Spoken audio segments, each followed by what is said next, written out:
This clip is brought to you by SaveWithConrad.com. The Observer write-up about this night, March 26, 2001, from Dave says, Jarrett all night had no idea whether it was a work or a shoot when McMahon said he'd spell double J, double gone. Shane McMahon, however, told all the wrestlers they would be starting with a fresh slate. However, at the meeting, that definitely wasn't the case, and the company expressed no interest in anyone they felt would hurt the relatively harmonious locker room they've finally got with the WWF.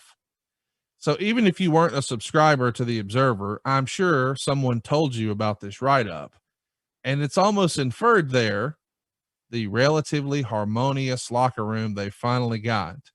It feels like, for better or worse, you might be lumped in there with the rumor and innuendo is that at times Lex Luger and guys like that could be difficult to work with. Perhaps Scott Steiner would make that list.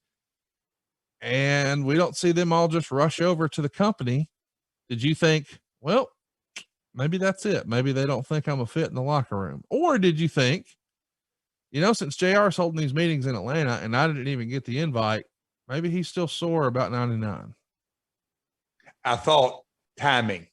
The timing of any talent that you're going to do something with. Look, you can get hired and get a job. And, hey, man, I'm going to send you around.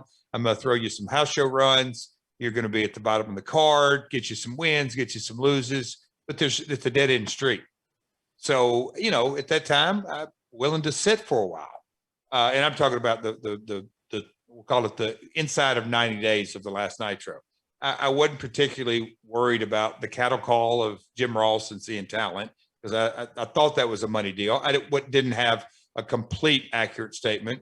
Steiner was probably one. I don't remember specifics, but he lived down there, and Rick Steiner and Jim Ross had always been buddies. So, and Steiner and them didn't leave WWE on the best of terms, the Steiners. So just a sort of a hodgepodge of all of it that, and look, when you hear harmonious locker room, and I may be real jaded here, but harmonious locker rooms, I think that's somewhat of an oxymoron. Yeah. You need people competing. I was going to say, you have to. Yeah. And I'm not saying you have cutthroats. There's no, look, you can have a cancerous locker room too, and that will kill business. But if you have a competitive and harmonious don't exactly go hand in hand. And I think to really get business going, you got to be super, super competitive. We've often heard, and we even said it, I said it earlier on this show, that whoever's running talent relations, they're really in the heat position.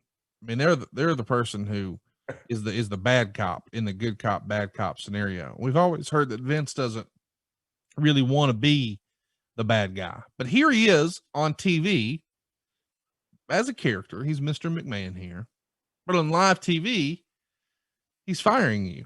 Now we know he's not really firing you. You're still getting your checks. You don't technically work for him, blah, blah, blah. How do you reconcile that?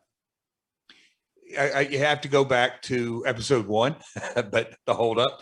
But the last interaction I had with Vince was a hug, a thank you. And an hour prior to that, he dropped a big fat check written out of Gundarina. He authorized that, which he did not have to do. That's what I think somebody lose sight of, the true personal relationship. Vince could have easily he could have come up and said, hey, Jeff, that's a little stiff. Why don't we make this number half of what it was? And look, if we're going to do this, can I get you to stay tomorrow night on Nitro or on Raw and let China beat you again?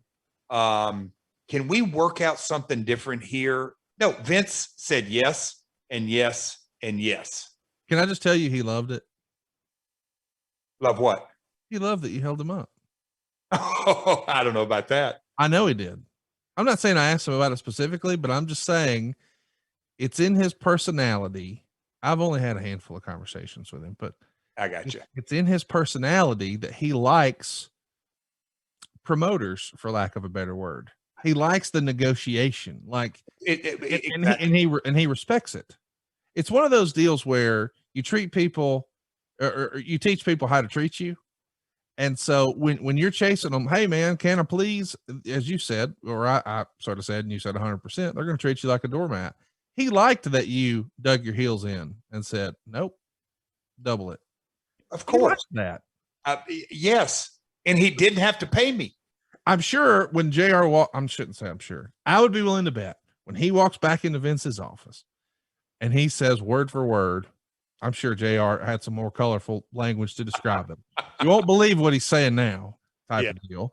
I'm sure Vince took his glasses off. Pay that man. That's good shit. I just feel like he's just like, what are you going to do? Now, here's my question. As much as we say he liked it and he respected it and he knew that you would get it, and obviously you hold your dad in high regard, we're going to talk about that for the rest of this show. Not this show, but this podcast series. But you talked about the ego earlier. When you see that and you think, oh, maybe we're going to work an angle, and then the call never comes. Does it hurt your feelings a little bit that Vince maybe thinks, well, shit, this thing was hemorrhaging cash and Jeff was on top. Jeff ain't a draw. We don't have to have him. Did that cross your mind where it was like, damn it, he didn't have any confidence in me to draw, or he'd called me? So from promoter to promoter, and I didn't think it at that time, but the players that I felt didn't want me around, and you can put, okay, let's say put Bruce in that equation, put JR in that equation, Austin in that equation. Who knows? Maybe a few others. I don't know. You know what I'm saying? I'll just say Vince has the ultimate responsibility. What's his saying? What's good for what's best for business what's best for business. So if I knew, even at that stage of my career, not 20 years now as I'm sitting here today, but then that he's got to do what's best for business. And although he respects me as a talent and knows that I can work and talk and draw money, I've done it for him in the past, but also it's at his direction and in his booking. Hey, might not be the best time. Let's sit on this. Again, Vince is a long forward thinker.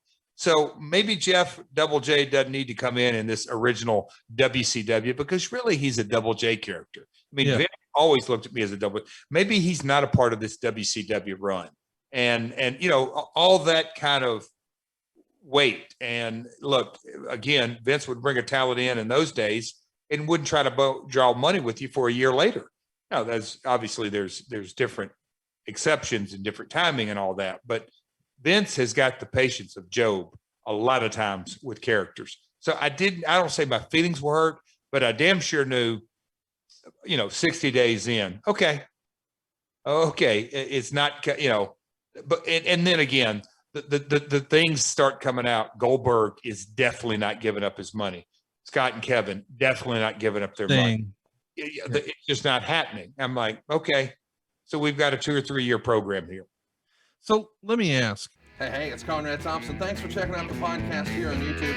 Be sure to hit the subscribe button and the notifications bell so you get a notice anytime we upload some new content. And go save yourself some money right now. If you're in a 30-year loan or you have credit card debt, it's not a matter of if I can save you money. It's a matter of how much. Find out right now for free at SaveWithConrad.com.